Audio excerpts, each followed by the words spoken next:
Olá você, amigo, mais uma vez estamos aqui na TV Mar, no canal 25 da NET, com o nosso programa Medicina em Destaque. Gostaríamos inicialmente de agradecer o feedback, o retorno que foi dado com relação ao programa anterior, a grande história do Dr. Fabiano Timbó.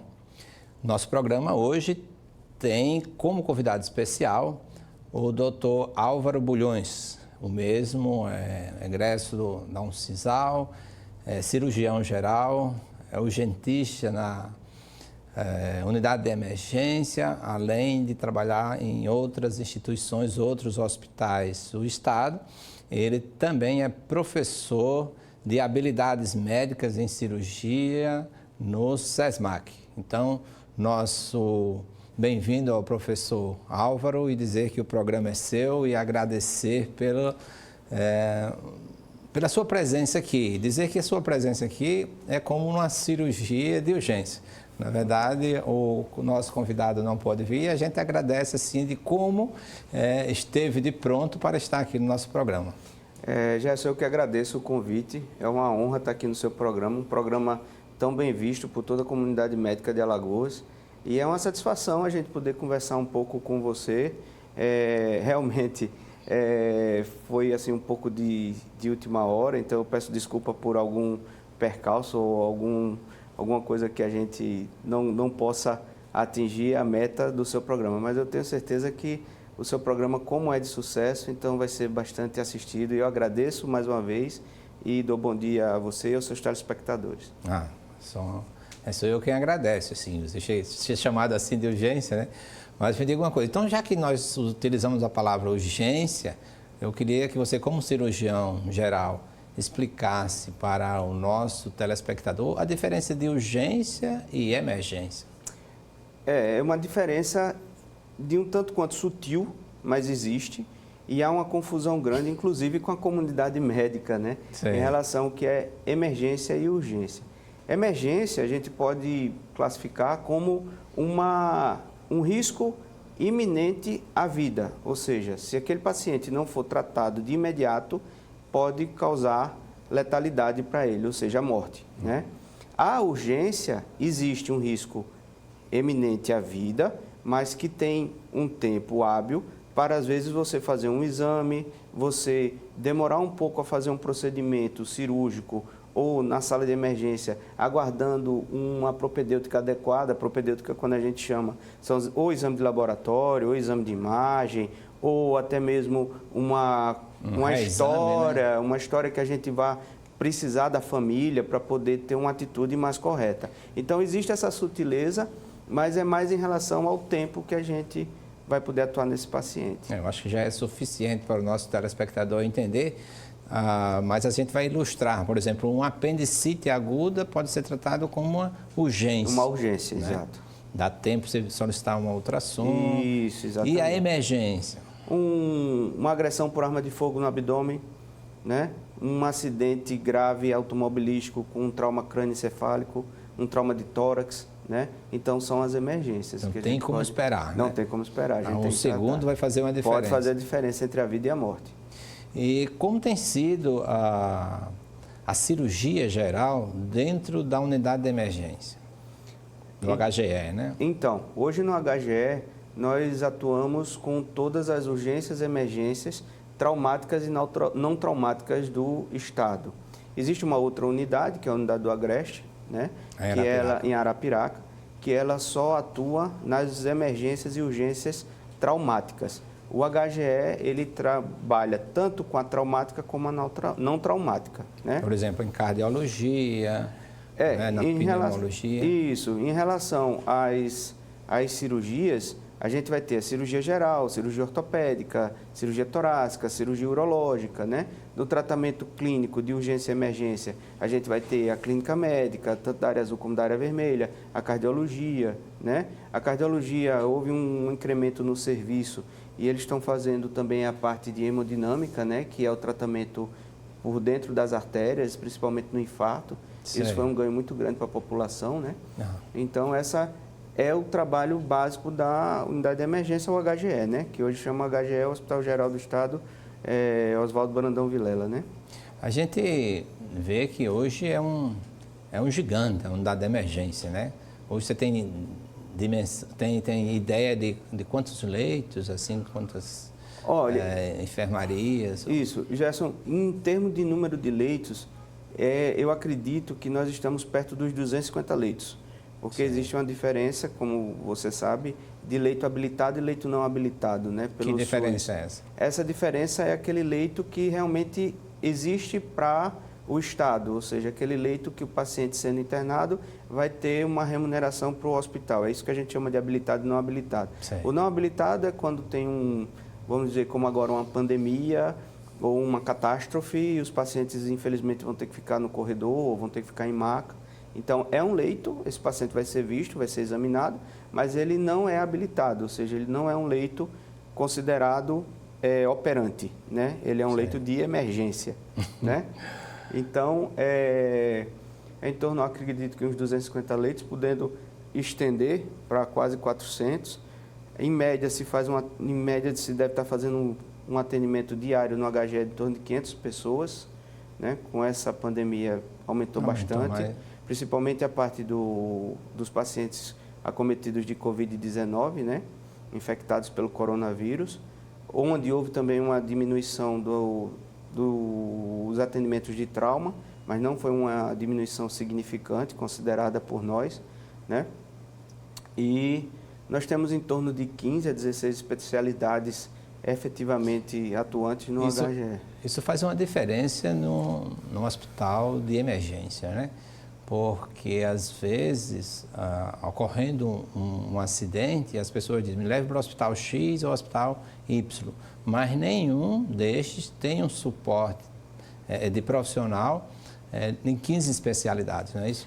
Exatamente. É até um conselho que eu sempre dou para minha família, e eu também tenho isso comigo. Se eu sofrer um trauma severo, me leve primeiro para o HGE, né? Maravilha. Eu sempre fiz essa referência. Exato. Também. Eu vou ser muito bem tratado, vou ser muito bem avaliado, vou ser muito bem conduzido, né, naquele primeiro momento da emergência, e que no segundo momento, que eu vou ser observado, que eu vou dar continuidade ao tratamento, como eu tenho plano de saúde, como eu faço parte de uma cooperativa, como eu trabalho num hospital privado, que eu vá para o hospital que eu atuo. Não dizendo que esses hospitais eles não têm capacidade de atender isso. Tem, com certeza tem. Mas a estrutura do HGE ela é pronta para isso, né? E o hospital privado ele não tem a estrutura pronta para essas emergências traumáticas severas, né? Sei. Dentro dessas especialidades que existem lá, obviamente a gente vai dar um enfoque especial à cirurgia geral, não é? Quais são os pré-requisitos para um cirurgião geral, né? Eu acho que o máximo é aquilo que você já exerce, você é como é que chama? Do Colégio Brasileiro, né? Isso. É seccional? Não, é capítulo. A gente chama capítulo. Né? Capítulo de Alagoas. Isso. O que é necessário? Quais são, qual o passo a passo para se chegar a esse... Interessante isso, é muito interessante. Primeiro, você vai ter a graduação em medicina, né? Essa graduação de 6 anos. Depois, hoje, a gente tem 2 tipos de residência em cirurgia geral. Nós temos a cirurgia básica, que são 2 anos, e o indivíduo é pronto para ser feito uma outra especialidade. E a gente tem a cirurgia propriamente dita geral, quando você faz 3 anos, né? Sim. A gente tem uma área de atuação para a cirurgia geral, que é a área de atuação em cirurgia do trauma, né? Que, como eu faço também parte da Sociedade Brasileira de Ação Integrada ao Trauma, que é a SBAIT. SBAIT, né? Isso. A gente está tentando fazer com que isso se torne uma residência médica. Essa residência médica ela tem que ser chancelada pelo Ministério da Educação e Cultura. Ela tem um tempo mínimo, que normalmente são 2 anos. Existe um programa a ser cumprido. Esse programa já se cumpre na área de atuação, que não é considerada especialidade, né? E o colega ele pode solicitar o registro de qualificação na especialidade, que é o que a gente chama de RQE, né? Para você atuar como cirurgião na emergência, basicamente hoje você precisa terminar a cirurgia geral, os 3 anos, né? A gente tem alguns cursos, dentre eles a gente tem o ATLS, que é o suporte avançado de vida no trauma. A gente tem o PHTLS, que é o suporte de vida no pré-hospitalar. A gente tem o ACLS, que é o suporte avançado de vida cardiovascular. Então, que tudo isso nos habilita a trabalhar na emergência. Esses programas, a ATLS, ele acomoda só profissionais ou estudantes podem participar? Então, até alguns anos atrás, eu realmente não vou poder lhe precisar o tempo, mas até alguns anos atrás só era para os profissionais. De 2 a 3 anos para cá, a gente já considera o sextoanista, ou seja, o aluno do último ano, ele já fazer os programas, né? Esses programas, todos eles nasceram do ATLS, que é um programa do Colégio Americano de Cirurgiões, que existe desde 1978, e ao qual eu tenho honra até de ser instrutor, né? Que maravilha. E a gente faz o ensino para a emergência traumática. Necessariamente a gente não está ensinando ao cirurgião. A nossa visão é ensinar o emergencista a tratar aquelas lesões de risco iminente de vida, ou seja, a emergência. Então, ele tirar o paciente daquela emergência e transportar ele, transferir ele para um hospital que tenha condição de tratar definitivamente esse paciente. Por falar em... Eu fiz clínica em urgência e emergência durante 15 anos, né? Como é que fica esse dueto, essa parceria do cirurgião geral e do clínico? Estava uma palestra lá em Petrolina, na jornada dos Conselhos Regionais de Medicina, e um cirurgião geral disse, olha, abdômen agudo, chame o clínico, depois o clínico chama o cirurgião. Como é que é essa parceria? Então, a gente tenta fazer a parceria que seja o mais harmônica possível, né? Normalmente, a gente tem o trauma, quando ele acontece, ele vai diretamente para o cirurgião geral, vamos dizer assim, na triagem da porta da emergência, né? As dores abdominais, as suspeitas de abdômen agudo, elas primeiro vão para o clínico avalia e se ele tiver uma suspeita que esse abdômen agudo possa ser cirúrgico, ele manda para o cirurgião geral, para assim ter a avaliação e a conduta adequada. Por exemplo, uma apendicite, às vezes a dor da apendicite ela é simulada por outras patologias, que a gente chama de diagnóstico diferencial. Então, o clínico, ele faz essa triagem como médico e se ele realmente tem a certeza da apendicite aguda, ele encaminha para o cirurgião para que assim seja tomada a conduta adequada. Eu lembro muito bem e recordo assim com muita alegria, né? Nesses 15 anos trabalhando na urgência e alguns casos de abdômen agudo, por exemplo, de apendicite, quer dizer, o leucograma vai fazer uma diferença extraordinária quando dá uma leucocitose lá em cima.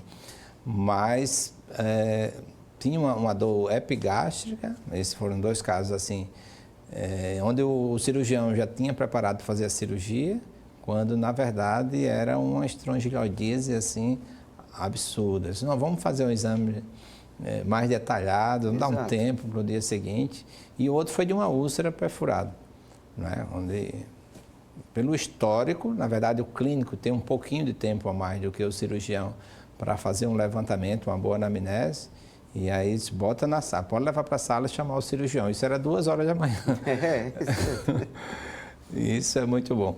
Me diga uma coisa, sobre essa questão, você é professor, como é que aconteceu nessa pandemia a questão do ensino? Quais foram as principais desvantagens? Então, essa pandemia trouxe o nosso ano de 2020, um ano completamente diferente para todos nós, né? E não foi nada diferenciado para o ensino médico, né? A gente perdeu muito no ensino médico devido à falta de habilidades que a gente podia dar de práticas para esses alunos na faculdade, devido à falta de aulas presenciais, porque havia necessidade desse distanciamento desse aluno para evitar uma contaminação e uma disseminação do contato. Do afastamento, vírus. isolamento. Isso, afastamento, distanciamento, isolamento. Nós começamos a fazer aulas que a gente chama de aulas remotas, através de plataformas, essas plataformas virtuais que também vieram trazer muita modificação para, acredito, daqui para frente, né?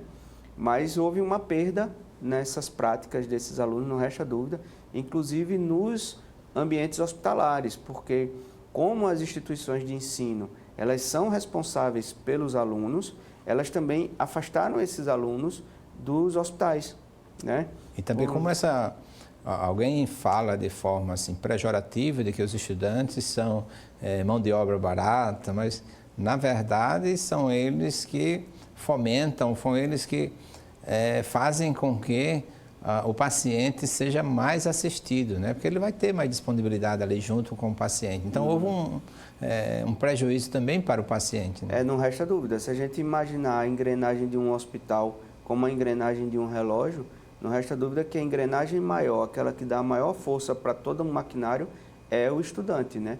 É ele que vai chegar próximo ao paciente, é ele que vai fazer, vamos dizer assim, o primeiro atendimento, a anamnese, ele que vai fazer uma anamnese mais detalhada, ele que vai pegar alguns detalhes que muitas vezes na correria da emergência, o emergencista mais experiente, ele já vai mais objetivo, ele traz alguns detalhes. Então, não resta dúvida que o estudante de medicina, ele tem uma força incrível em qualquer serviço de emergência, e não só aqui no estado, mas em todo o Brasil. Toda a formação médica, né? Inclusive, a gente teve uma webinar com o capítulo do Colégio Brasileiro de Cirurgiões do Paraná, onde envolveu todos os estados brasileiros. Eu não participei como palestrante, participei só como ouvinte e como assistente, e era uma coisa que parecia que todos tinham combinado, era a mesma situação. A falta do estudante em São Paulo foi a mesma que fez no Paraná, que foi a mesma que fez na Bahia, que foi a mesma que fez em Alagoas, que foi a mesma que fez em Botucatu. Então, a gente teve essa perda grande para o ensino médico na pandemia, para as outras coisas, em relação à doença, ao coronavírus, ao SARS-CoV, Covid-19, não resta dúvida que também teve um ganho. E para o estudante também é um ganho que faz diferença. Eu, no 6º ano, passei um ano na unidade de emergência. Eu lembro de todos os participantes da minha equipe. Nós fazíamos um pacto de que até meia-noite 3 eram médicos e 3 eram atendentes de enfermagem.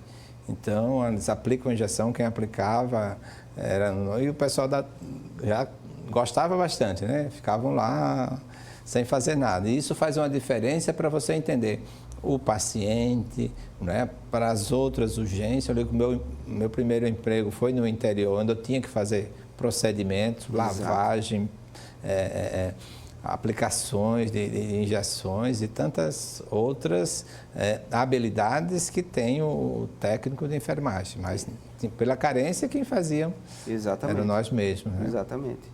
Né?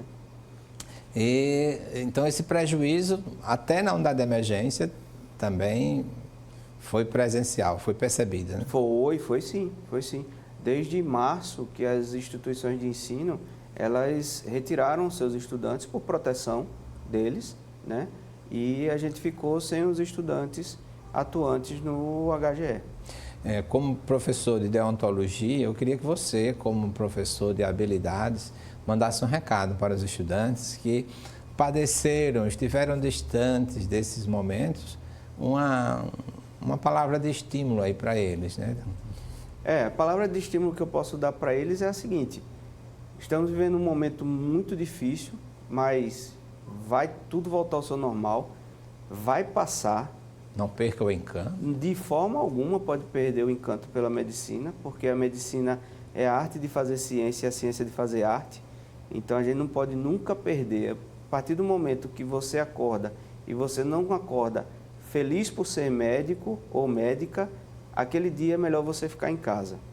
Aquele dia é melhor você descansar, é você fazer outras coisas, mas só vá para o seu trabalho naquele dia. Eu realmente sou feliz em ser médico. E é isso que a gente precisa. É verdade. E a gente tem todas as especialidades, até porque claro. A minha esposa fica admirada, porque eu vou dar um plantão no ML, aí eu vejo uma camisa bonita, boto um perfume, ela diz, mas não é plantão no ML.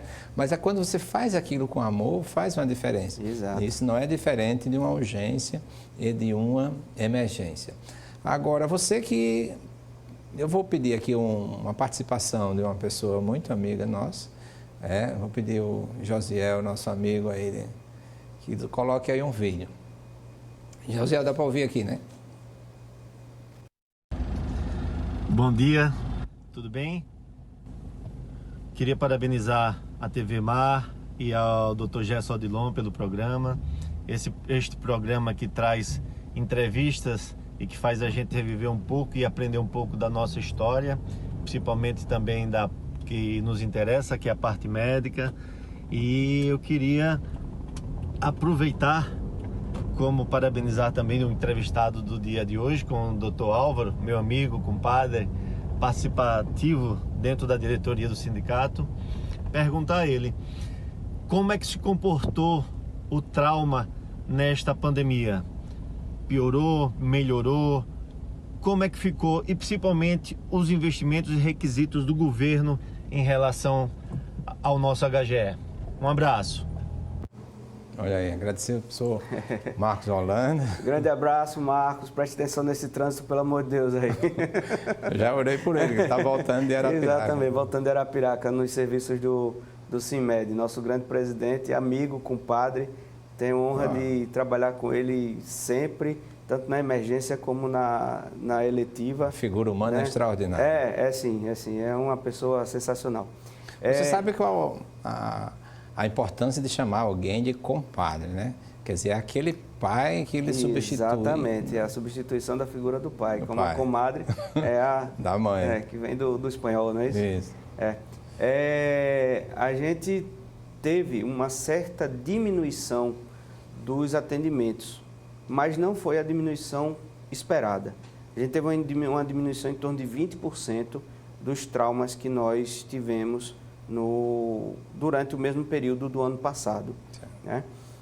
Mas a gente esperava que essa diminuição ela fosse perto ou mais de 70%, devido à expectativa do isolamento social, para que a gente tivesse um achatamento da curva, que era o que todo mundo esperava dentro desse distanciamento, para que a gente não tivesse uma sobrecarga do sistema, principalmente do sistema público, né?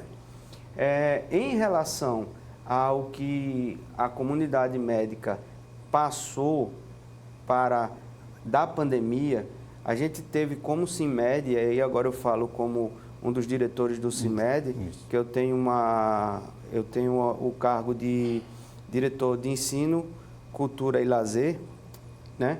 Educação, cultura e lazer no sindicato, mas a gente sempre tenta ajudar a diretoria administrativa, como o Marcos presidente, a Silvia vice-presidente, a Edilma como nossa tesoureira e os outros nossos diretores. A gente teve uma batalha muito grande dentro do Estado e do município em relação a que esses profissionais que estavam na linha de frente tivessem tivesse que receber os equipamentos de proteção individuais adequados para que eles exercessem suas profissões, né? No início da pandemia, não foi raro que os próprios colegas comprassem EPIs. Sério? Sério, máscaras N95, aqueles escudos faciais, os face shields, que são aquelas máscaras de acrílico, né? Não tinha capotes adequados, né? E com uma grande batalha, uma grande atuação do sindicato, a gente conseguiu que fosse o governo, tanto estadual como municipal, fosse dando de forma ainda precária esses EPIs. A gente também não ficou só no critério de vamos só reclamar, vamos só cobrar, não. A gente foi atrás também, conseguimos algumas doações de empresas, de face shields, de máscaras, né? Eu queria até agora, nesse momento, agradecer publicamente a professora Ale Pontes, do SESMAC, que foi uma guerreira e conseguiu mais de 3.000 face shields aqui para o estado, e ela distribuiu para o HGE, distribuiu para o SAMU, né? Para algumas outras instituições, e a gente teve essa atuação. Mas, assim, a gente esperava um pouco mais dos nossos gestores, tanto estaduais como municipais, em relação à profissão médica. Falando isso, como sindicalista, a gente realmente precisou atuar com mais firmeza. Com mais firmeza, exigência. Hoje, essa situação já hoje tá essa situação, superada? ela não foi totalmente superada, mas melhorou muito, né? Melhorou muito. Até porque com o decréscimo dos casos, também com o aumento da produção dos materiais, ficou mais fácil a aquisição, que também a gente tem que levar em consideração que houve esse problema da falta de materiais, que ninguém esperava a necessidade de utilizar um número tão grande, isso aí também contou como um desabastecimento. Mas hoje a gente tem uma situação melhor, né? A gente ainda não conseguiu de fato, como a gente tentou na justiça, e teve um ganho e depois uma perda, que aqueles colegas em situação de risco, eles fossem comorbidade, idade, eles fossem afastados, né? A gente ainda está brigando muito com isso, né? Que hoje talvez seja o grande problema. E a gente tem também o grande problema ainda dos EPIs dentro do município, né? Então a gente tem ainda queixa de colegas que estão trabalhando com EPIs inadequados ainda em alguns postos aqui no município. E profissionais que adoeceram, assim, esse quanto? Obviamente a exposição, sem essa cobertura dos EPIs, a vulnerabilidade predispõe ao adoecimento ou adquirir o Covid-19. Você tem estatística disso? Infelizmente eu não tenho um número exato para passar para você, mas teve um período, eu mesmo tive que me afastar, eu tive Covid, né? Não de forma assintomática, mas tive assintomática, né?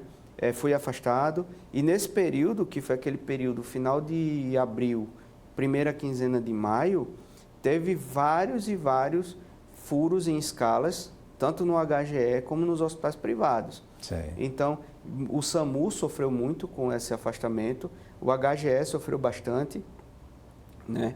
Com escalas que às vezes tinham 7 pessoas afastadas, só médicos. Só né? na escala. Só na escala. Fora outros profissionais, né? As enfermeiras, os técnicos de enfermagem, fisioterapeutas, todos os outros que lidam diretamente com o paciente. Você chegou a acompanhar algumas medicações que serviram como prevenção ou tomados na fase inicial da doença? Então, essa discussão é uma discussão que eu acho que a pandemia vai acabar e ela vai se perpetuar. Mas eu sou a favor do tratamento precoce. Verdade. Eu sou totalmente a favor do tratamento precoce. Também sou a favor da gente conhecer a fisiopatologia real da doença, para que a gente assim possa fazer um tratamento precoce adequado. O uso de medicação A ou B, né, eu acho que é do uso exclusivo da autonomia do médico prescrever. E do paciente, né? Também. E do paciente aceitar também ser medicado, né? Isso. Eu acho que a gente tem a ivermectina, a gente tem a hidroxicloroquina, a gente tem o zinco, a gente tem a vitamina C, a gente tem a vitamina D, tem a azitromicina, tem a enoxaparina, né? O corticoide, mas assim, de todo o tempo que a gente está trabalhando com esses pacientes, o que a gente vê um resultado impressionante é o tratamento precoce. Esse paciente tem que ser tratado precocemente. Então não dá para fazer água, hidratação, dipirona, casa, volte se tiver pior. Isso não tem como, né? É verdade. Agora, é inaceitável até. É inaceitável. Eu acho que isso a gente pecou muito quando eu falo a gente, toda a comunidade médica mundial. Verdade. Né? A gente veio com informações deturpadas do início da pandemia, só conseguimos algumas informações mais corretas quando ela veio realmente para a Europa, e da Europa ela ganhou os outros países. Então a gente precisa instituir o tratamento precoce. Esse tratamento precoce vai ser comprovado, é hidroxicloroquina? Ótimo. É ivermectina? Perfeito. É hidroxicloroquina mais azitromicina, ivermectina mais vitamina D, zinco? Perfeito.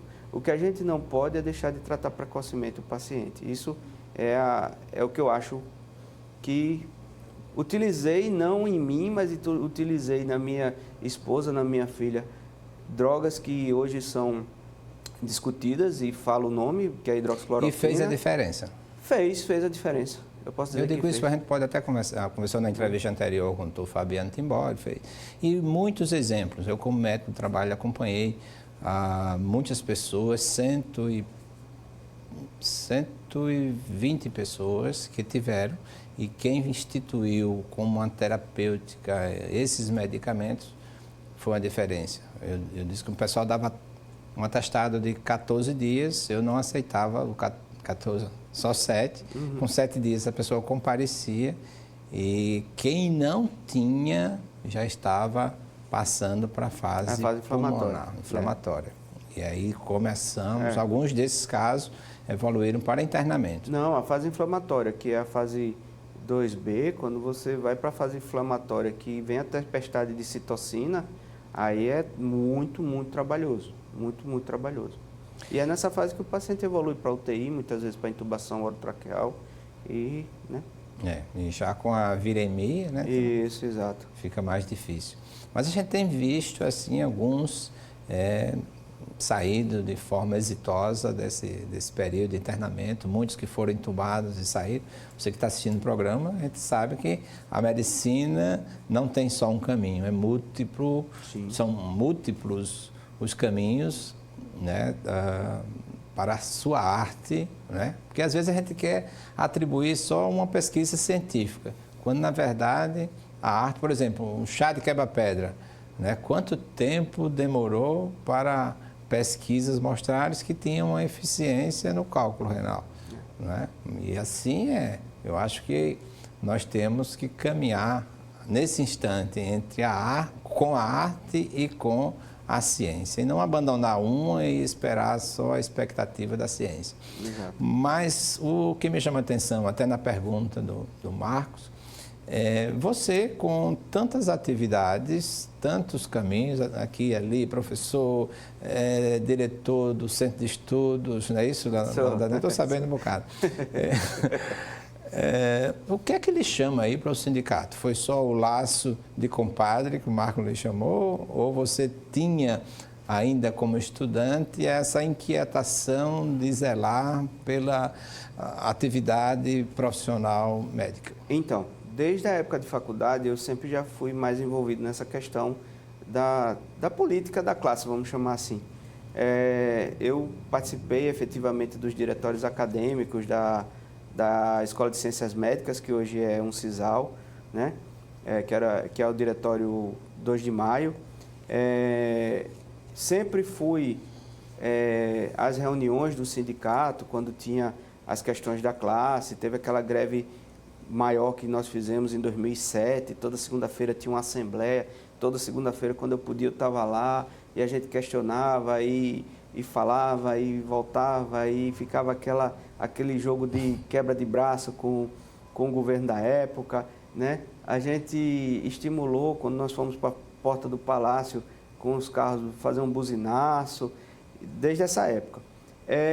Quando o Marcos Holanda foi convidado para participar como chapa, ele conversou comigo e eu disse não só pela amizade, mas até por acreditar que ele seria um bom presidente do sindicato. Como está sendo. Como está sendo. E como eu também já tinha essa vontade de ajudar, eu aceitei na hora, né? Como a chapa já estava mais ou menos formada, né, da administração, e realmente naquele momento eu não gostaria de ser dos administrativos reais, ele me chamou para uma direção que eu tenho uma certa familiaridade, exatamente, que é a direção de ensino, lazer e cultura, né? Então, a gente está trabalhando junto com o Marcos, né? A gente vê nos bastidores que o Marcos também é um cara discreto, não é muito de ficar fazendo alarde do que faz. Mas no bastidor a gente tem ganho muita coisa do ponto de vista jurídico para a classe, né? Aos pouquinhos a gente está indo devagarinho, né? E isso motivou a gente bastante a estar. E se for o caso ele continuar, e se ele aceitar, a gente continua também. Que maravilha. Você assumiu a diretoria de Ensino, Cultura e Lazer, né? Ensino e cultura, obviamente, é o seu feijão com arroz todos os dias. Lazer, aquela grande festa da Semana do Médico. Há expectativa de repeti-la esse ano? Então, Gerson, esse ano eu acho um pouco difícil, né? até pela questão da pandemia, né? Sim. A gente viu que tinha uma festa grandiosa que era feita nas outras gestões e que a comunidade médica em si, ela não aproveitava tanto, né? Então, o ano passado, 2019, a gente fez um jantar numa churrascaria aqui da cidade. Esse jantar contemplava 200 pessoas, né? E foi muito bom, com brindes, com uma confraternização muito boa em relação à comunidade médica, né? À família. Alguns estudantes compareceram também, né? Então, que também é um foco que a gente tem, de tentar trazer os futuros colegas para próximo do sindicato, para quando eles se formarem, eles também venham a se filiar Aquilo que nós estávamos conversando antes da entrevista, né? Seria ótimo que todo médico participasse pelo menos de uma gestão do sindicato, assim como do CRM, né? Sim, claro. Para sentir, né? Porque às vezes é muito fácil a gente de fora, a gente criticar. O sindicato não faz nada, o CRM não faz nada, tal. Então, muitas vezes a gente precisa conhecer qual o papel do CRM. O CRM tem este papel. Qual o papel do sindicato? O sindicato tem este papel. Que há uma confusão, né? Às vezes querem exigir do CRM aquilo que é uma atribuição do sindicato. E vice-versa, né? Por exemplo, muita gente, o CRM não vê que eu estou ganhando pouco, mas isso não é papel do CRM, né? O CRM até está vendo, mas ele não pode fazer nada, porque não é papel dele, isso é papel do sindicato, né? Como o colega fez isso de forma ética, não é papel do sindicato, é papel do CRM. Então, a gente precisa deixar isso claro para poder, até que os próprios médicos entendam e venham e saibam a importância de cada instituição. E venham para o CIMED, né? O CIMED está de braços abertos para toda a comunidade médica. A gente sempre chama, a gente sempre procura que venham para a gente.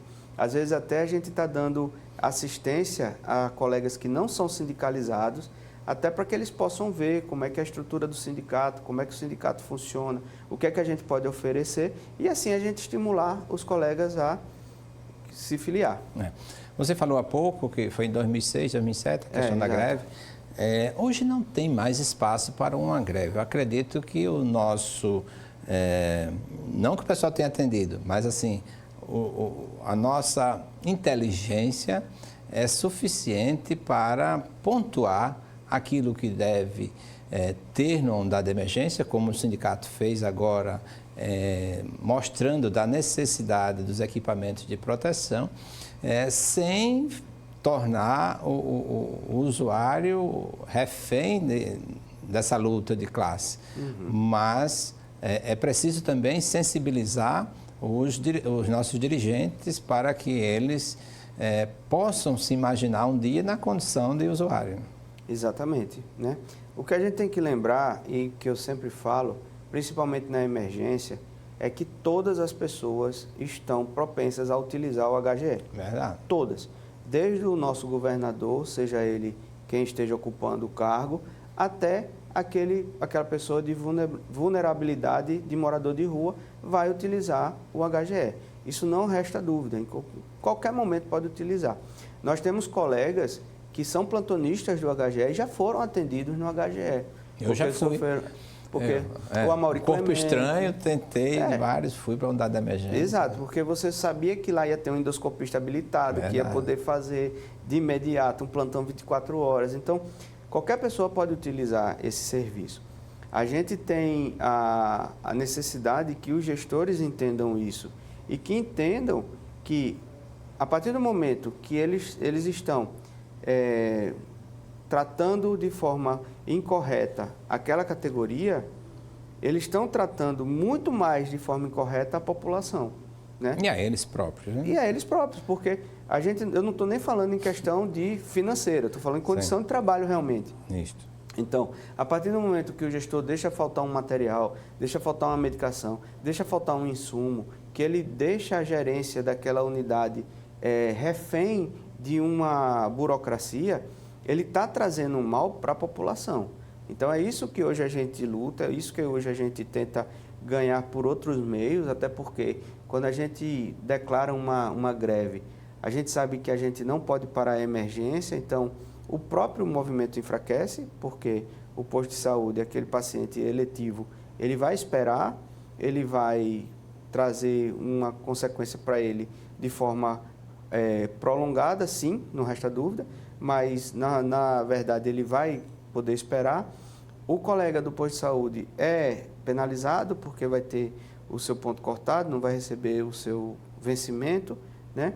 E a gente só vai criar uma animosidade naquele trígono, né? A categoria, a gestão e a população.